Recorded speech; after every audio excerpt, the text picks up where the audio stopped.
Assalamualaikum warahmatullahi wabarakatuh.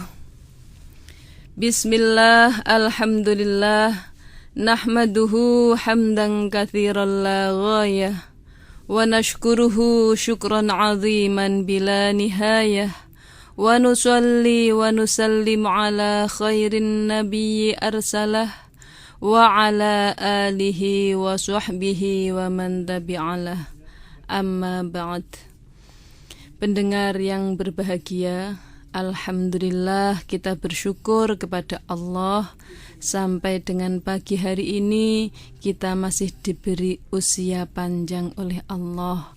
Kita mohon kepada Allah mudah-mudahan kita dapat memanfaatkan sisa usia kita ini untuk lebih meningkatkan ketakwaan, meningkatkan ketaatan kepada Allah Subhanahu wa ta'ala dalam rangka berusaha memperoleh bahagia dunia dan akhirat. Shalawat salam semoga terlimpah atas Rasulullah Muhammad sallallahu alaihi wasallam. Al-amin. Pendengar yang berbahagia, pagi ini kuliah subuh kita lanjutkan dengan kajian kitab Mukhtarul Ahaditsin Nabawiyah. Kuliah subuh ini terselenggara atas kerjasama Pondok Pesantren Nurul Faizah Rungkut Surabaya bersama Radio Republik Indonesia Surabaya. Kita sampai pada kajian hadis yang ke-66, doa dikala bangun tidur. Nabi bersabda, "Idza staiqadha," jika bangun ahadukum seseorang atau salah satu dari kalian, mimana mihi dari tidurnya, faqul, maka berdoalah, maka ucapkanlah, alhamdu segala puji, lillahi bagi Allah, alladzi yang rodda mengembalikan alaiya padaku, ruhi rohku, wa'afani dan memberi kesehatan padaku, fi jasadi dalam jasadku, wa'adina dan ia mengizinkan li padaku, bidzikrihi untuk zikir padanya, untuk ingat padanya. Hadis ini memberi pelajaran pada kita supaya kita senantiasa membaca doa dalam perbuatan atau dalam amal-amal tertentu, termasuk mau tidur, bangun tidur, mau makan, habis makan, masuk kamar mandi dan lain sebagainya. Kali ini adalah doa setelah tidur. Kalau bangun tidur maka berdoalah, alhamdulillahilladzi radda alayya ruhi wa afani fi jasadi wa adzina li bidzikrih. Yang biasanya kita baca, alhamdulillahilladzi ahyana ba'dama amatana wa ilaihin nusyur. Dengan doa itu ya boleh, menggunakan versi lain dalam hadis ini ya boleh, alhamdulillahilladzi radda alayya ruhi wa afani fi jasadi wa adzina li bidzikrihi. Ketika kita bangun, kita memuji Allah, kita bersyukur kepada Allah karena Allah mengembalikan roh kita. Roh apa? Roh yaqdhah, namanya roh yaqdhah, yang hilang waktu kita tidur itu.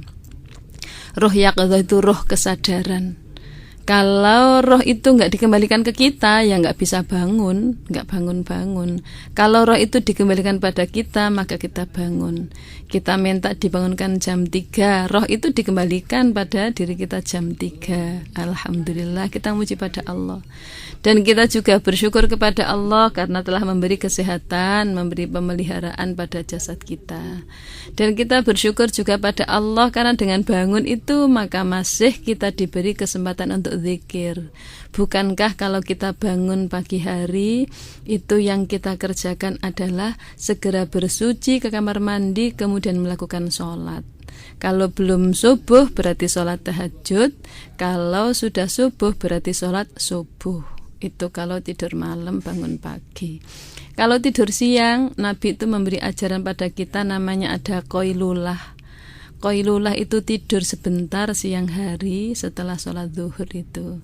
Kalau kita tidur qailulah, maka bangunnya berarti adzina li bidzikrihi, Allah mengizinkan saya untuk zikir, untuk ingat padanya dengan melakukan sholat asar. Sholat asar diawali dengan sholat qobliyah 2 rakaat. Salam itu sunnah muakkad. Kalau ditambah 2 rakaat lagi, salam itu sunnah ghairu muakkad. Menurut fikih seperti itu. Tapi menurut Rasulullah, barang siapa yang sholat qobliyah asar 4 rakaat, maka diharamkan jasadnya terkena asap neraka. Asapnya saja diharamkan, saking baiknya. Nah itu makanya kita bersyukur kalau bangun tidur masih diberi hidup kembali, roh kita dikembalikan, kita diberi sehat, kita diberi kesempatan untuk zikir, untuk beribadah, untuk ingat kepada Allah Subhanahu wa ta'ala. Pendengar yang berbahagia, kalau dalam ajaran Rasulullah akan melakukan suatu pekerjaan atau selesai melakukan pekerjaan itu ada doanya, berarti perbuatan pekerjaan itu adalah ibadah. Niat atau doa niat atau doa itu membedakan antara adat dengan ibadat, antara adat dengan ibadah. Kita tidur itu sudah biasa, itu tidak akan dapat pahala, tidak jadi ibadah. Kalau mau tidur nggak berdoa, bangun tidur juga nggak berdoa. Tapi kalau mau tidur berdoa, bangun tidur berdoa, meskipun itu pekerjaannya tidur, tapi itu ibadah. Bukankah kita tidur supaya nanti bangun sudah fresh, kuat untuk mengabdi kepada Allah lebih lanjut? Bukankah kalau kita tidur malam-malam kita mohon supaya bisa dibangunkan tahajud, berarti kita tidurnya untuk nanti malam bisa tahajud. Tidur siang untuk nanti malam bisa ikut ada acara kajian agama atau pengajian atau acara-acara apa yang bermanfaat. Itu bukankah tidur siangnya juga ibadah? Semua perbuatan yang diawali dengan doa, diakhiri dengan doa itu ibadah. Masuk kamar mandi berdoa, keluar kamar mandi berdoa, berarti kita ketika berada di kamar mandi itu pun ibadah. Bukankah kita bersuci di kamar mandi? Bersuci untuk supaya sah kita melakukan ibadah kepada Allah, untuk sholat, untuk beribadah, untuk baca Al-Quran dan lain sebagainya. Tidur juga begitu, makan juga itu, mau makan berdoa, habis makan berdoa, berarti makan itu bisa menjadi ibadah. Kalau diawali dengan berdoa, diakhiri berdoa. Naik kendaraan berdoa, turun kendaraan berdoa, keluar rumah berdoa, masuk rumah berdoa. Berarti semua perbuatan umat Islam itu bisa menjadi ibadah kalau memang ia awali dengan berdoa dan diakhiri dengan berdoa. Demikian pendengar, betapa tingginya nilai doa dalam perbuatan kita, hubungannya dengan ibadah kepada Allah Subhanahu wa ta'ala. Yang diawali dengan doa, diakhiri dengan doa tadi menjadi ibadah, itu hal-hal yang sudah biasa kita lakukan itu, meskipun kita tidak disuruh juga memang mengerjakan, sudah biasa itu. Ke WC, kemana nggak disuruh ya sudah, memang biasa seperti itu. Nah, hal yang biasa yang biasanya tidak menjadi ibadah itu menjadi ibadah dengan diawali doa, diakhiri doa. Lain kalau memang ibadah resmi ya itu memang aturannya ibadah. Apa sholat, puasa, zakat, haji, baca Al-Quran itu memang ibadah, itu tanpa ibadah. Tapi yang bukan tanpa ibadah, tanpa kebiasaan tapi menjadi ibadah, maka harus dibedakan dengan doa. Kalau ada doanya ibadah, kalau nggak ada doanya kebiasaan. Itu tadi makan, minum, ke WC, tidur, pergi dan lain sebagainya. Kita lanjutkan pada hadis nomor 67. cara mengobati penyakit dengan doa. Nah, ternyata Rasulullah juga mengajari kita mengobati dengan doa. Yang ngasih sembuhkan Allah. Kita usaha, ada usaha lahir dengan ke dokter, minum obat, minum jamu, ada juga usaha batin. Bagaimana usaha batin? Kita baca sabda Rasulullah, idza shtakaita, jika kau merasa sakit, fadok maka letakkanlah yadaka tanganmu haitsu tashtaki pada anggota yang kau merasa sakit.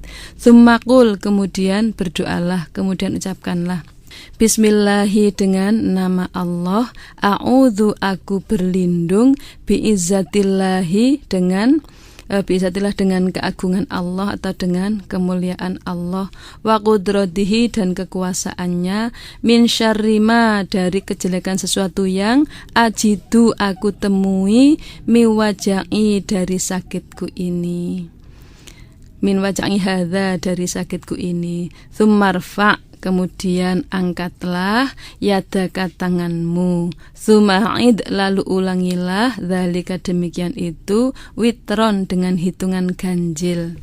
Apa 3 kali, 5 kali, 7 kali tuh.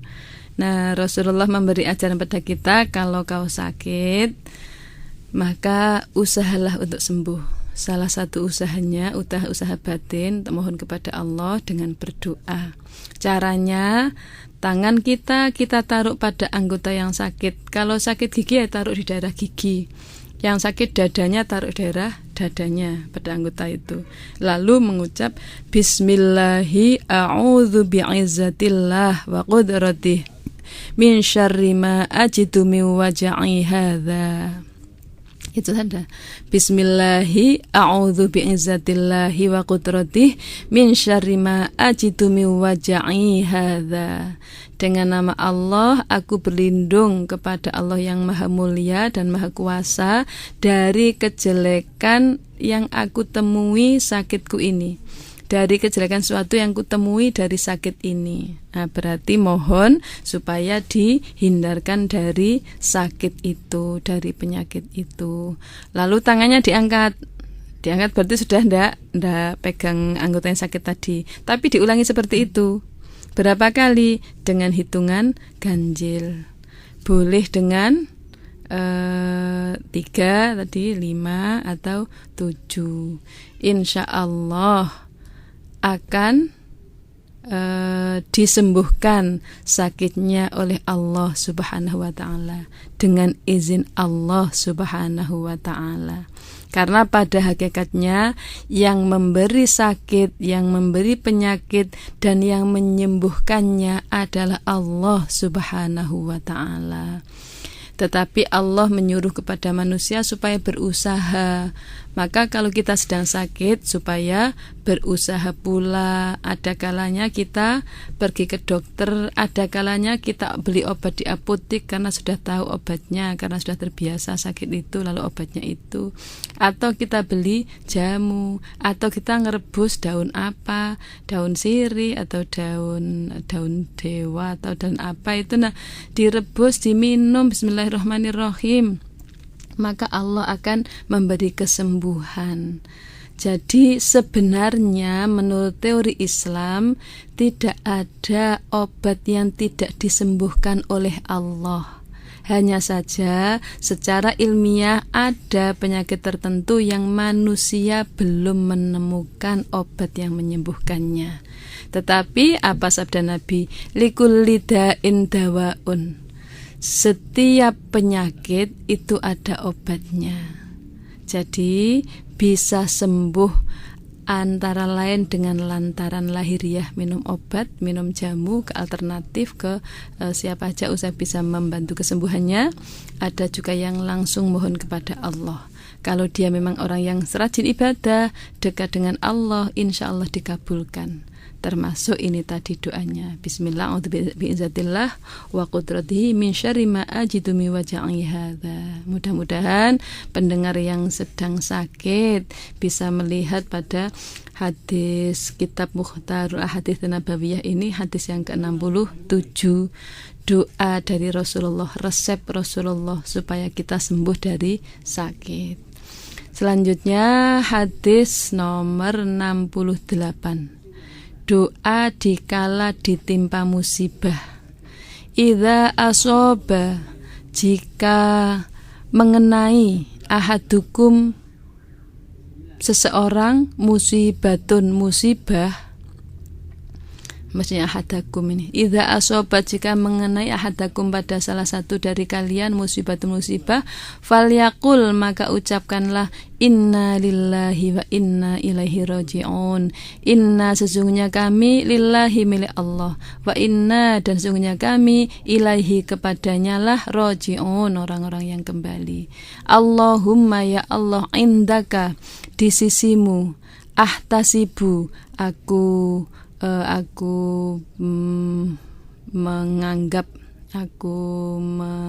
menganggap ya, ahtasibu, aku merasa, musibati, musibahku ini, fa'jurni, maka berilah aku pahala, fiha, karenanya, wa abdilni, dan gantikanlah aku, biha, dengannya, khairan, yang lebih baik, minha, darinya. Kalau di sini disebutkan doanya orang yang mendapatkan musibah, inna lillahi wa inna ilaihi raji'un. Allahumma indaka ahtasibu musibati fa'jurni fiha wa abdilni fiha khairam minha. Aku milikmu ya Allah, aku akan kembali kepadamu. Ya Allah, apa yang ada di sisimu, apa yang ada di sisimu, ahtasibu musibati, aku menanggung, aku bersabar, aku bertahan, musibati, pada musibahku ini, maka berilah pahala aku karena musibah itu, dan gantilah aku dari musibah itu dengan yang lebih baik darinya.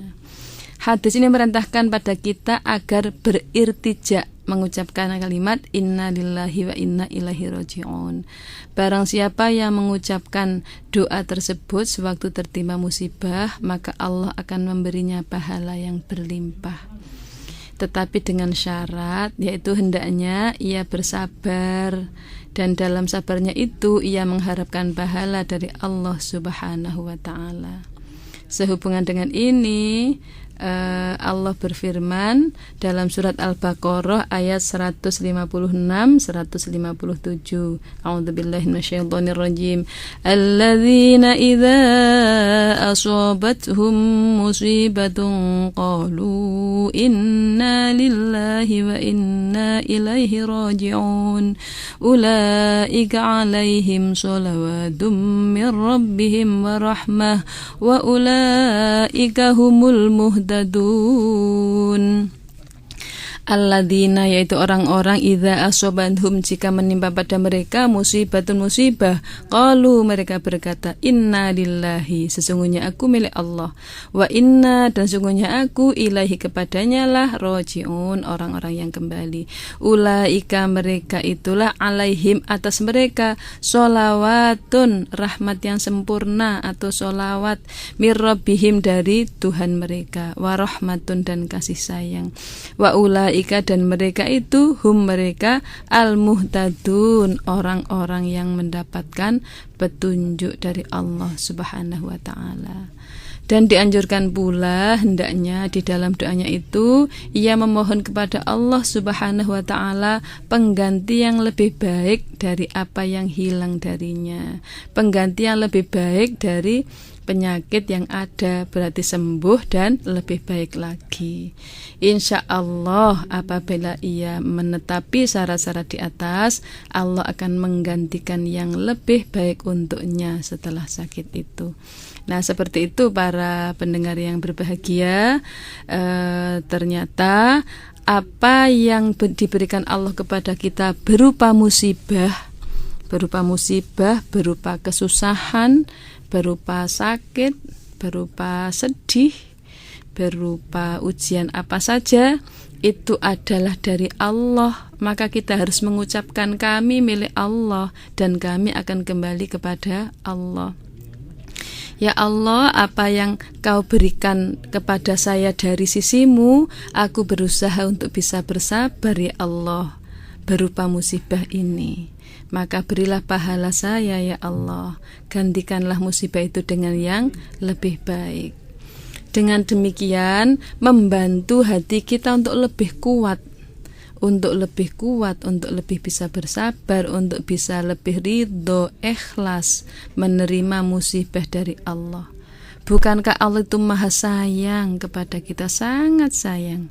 Berarti musibah yang diberikan kepada kita itu juga wujud, ya, ejawantahan dari sayangnya Allah kepada kita. Kita diberi musibah supaya kita kembali kepada Allah. Kalau kemarin-kemarin kita masih salah, kalau kemarin sudah benar, supaya kita meningkatkan pendekatan diri kepada Allah.